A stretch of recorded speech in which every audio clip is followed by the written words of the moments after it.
Bharatiya Janata party ने पहली सूची जारी कर दी है और ऐसे में संगठन के कई सारे वरिष्ठ पदाधिकारियों को भी चुनावी मैदान में उतारा है, जिसमें बेबी रानी मौर्य उत्तराखंड की पूर्व गवर्नर और इस समय राष्ट्रीय उपाध्यक्ष हैं, आगरा ग्रामीण से प्रत्याशी बनाई गई हैं।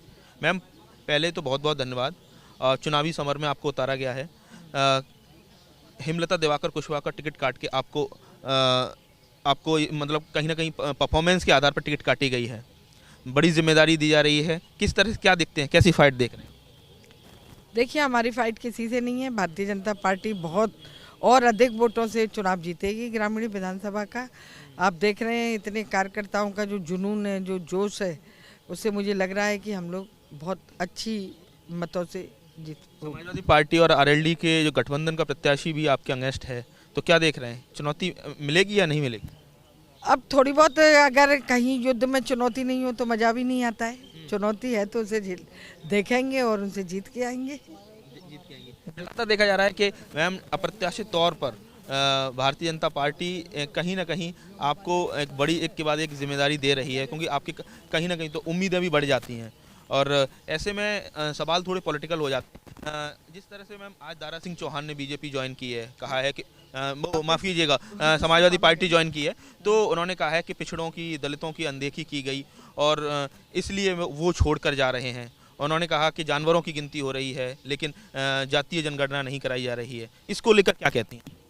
देखिए, जिनको कहीं खतरा था, जिन्होंने अपने क्षेत्रों में कार्य नहीं किया होगा, वो ही पार्टी छोड़ के गए हैं। बाकी भारतीय जनता पार्टी का कोई कार्यकर्ता पार्टी छोड़ के नहीं गया है, कोई विधायक पार्टी नहीं छोड़ रहा है।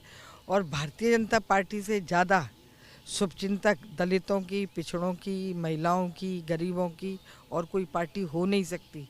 अगर होती तो इन्हें आज तक क्यों नहीं याद आई कि महिलाओं को उज्ज्वला गैस मिलनी चाहिए कि नहीं, निःशुल्क, वो भी राशन बट रहा है निःशुल्क। कोविड के कारण जिनके व्यापार ख़त्म हो गए, नौकरियां ख़त्म हो गई, आज भी सरकार बांट रही है। महिलाओं के स्वावलंबन के लिए इतनी योजनाएं चलाई हैं, स्वयं सहायता समूह के माध्यम से उन्हें स्वावलंबित किया जा रहा है, उनके लिए मार्केट तैयार किए जा रहे हैं कि ये अपनी। आप नहीं देख सकते करीब 1 दर्जन से ज़्यादा, करीब 14 एमएलए, जो इसमें कुछ मंत्री भी हैं, बीजेपी से गए हैं। अब गए हैं 9 एक साथ गए, 5 पहले गए हैं, तो करीब 14 हैं वो टोटल। तो 9 की बात करिए ना, तो उन्होंने, मैं जो बीजेपी के हमारे विधायक गए, केवल उनके लिए कहूँगी कि उन्होंने पार्टी के साथ अच्छा नहीं किया।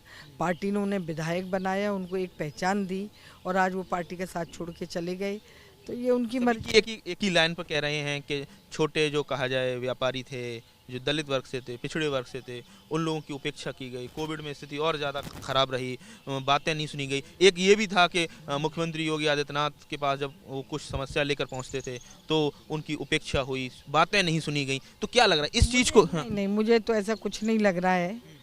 नहीं, अगर ऐसी बात होती तो फिर सारे ही विधायक बोलते। ये उनकी अपेक्षाएं पूरी नहीं हुई हैं, सही बात तो ये, इसलिए वो पार्टी छोड़ के गए हैं। एक दूसरा मैम ये भी है कि बीजेपी का दूसरे दलों से तो है ही फाइट।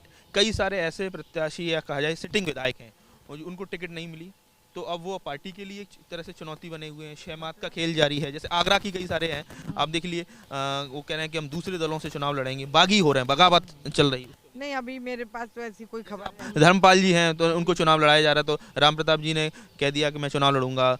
फतेहाबाद से भी खबर आ रही है कि मर्जी है, अगर वो, क्योंकि आप राष्ट्रीय उपाध्यक्ष हैं, उस हैसियत से सवाल कि मैं उसी हैसियत से बात कर रही हूँ। पार्टी के कार्यकर्ता को एक तो पार्टी नहीं छोड़नी चाहिए, टिकट मिलना नहीं मिलना अलग विषय। पार्टी ने जब एक पहचान दी, आपको विधायक बनाया, आज तो हो सकता है कि पार्टी को लगा होगा कि अब दूसरे को किसी को मौका मिले या दूसरा कोई और विधायक बने, तो हमें थोड़ा पेशेंस रखना चाहिए और पार्टी की लगातार सेवा करते रहना चाहिए। जब पार्टी की सेवा करते हैं तभी कुछ मिलता है। मैं भी लगातार पार्टी का कार्य करती रही हूँ, तो आज मुझे जुड़ा हुआ सवाल ये है, चर्चाएं बहुत आपको लेकर हैं कि चुनाव बाद कुछ बड़ी जिम्मेदारी मिलने जा रही है, बड़े संवैधानिक पद पर हैं। लोग तो ये कहते हैं कि आप तो बीजेपी की मायावती हो गई हैं। नहीं नहीं, ये तो आप ही बता रहे हैं मुझे। मैं मायावती क्यों बनूंगी, मैं बेबी रानी मौर्य रहूंगी। और अनौपचारिक चर्चा की बात हम औपचारिक तौर पर कह रहा हूँ। नहीं नहीं, ऐसा कुछ नहीं है। पार्टी को लगा कि मैं ये ग्रामीण से चुनाव जीत जाऊंगी, तो उन्होंने लड़ा दिया, मुझे लड़ा दिया। तो आप समझ सकते हैं, एक कद्दावर नेता हैं बेबी रानी मौर्य और संगठन में राष्ट्रीय उपाध्यक्ष हैं। कुछ समय पहले वो उत्तराखंड की गवर्नर थी और उसके बाद उनको संगठन में दोबारा वापस लाया गया है और अब आगरा ग्रामीण से उनको चुनाव लड़वाया जा रहा है। ऐसी में आज बड़ी संख्या में जो दूसरे दलों के लोग थे वो आज उन्होंने भारतीय जनता पार्टी ज्वाइन की है, बीजेपी में भरोसा जताया। तो कुल मिला के आगरा ग्रामीण जहां बीजेपी का मुख्य मुकाबला समाजवादी पार्टी और आरएलडी के जो गठबंधन का जो प्रत्याशी हैं उनसे होने जा रहा है। तो अब देखना यह है कि किस तरह से इस इलेक्शन में बेबी रानी मौर्य का ये इलेक्शन किस तरह का रहने वाला है। आगरा से नितिन उपाध्याय, एबीपी गंगा।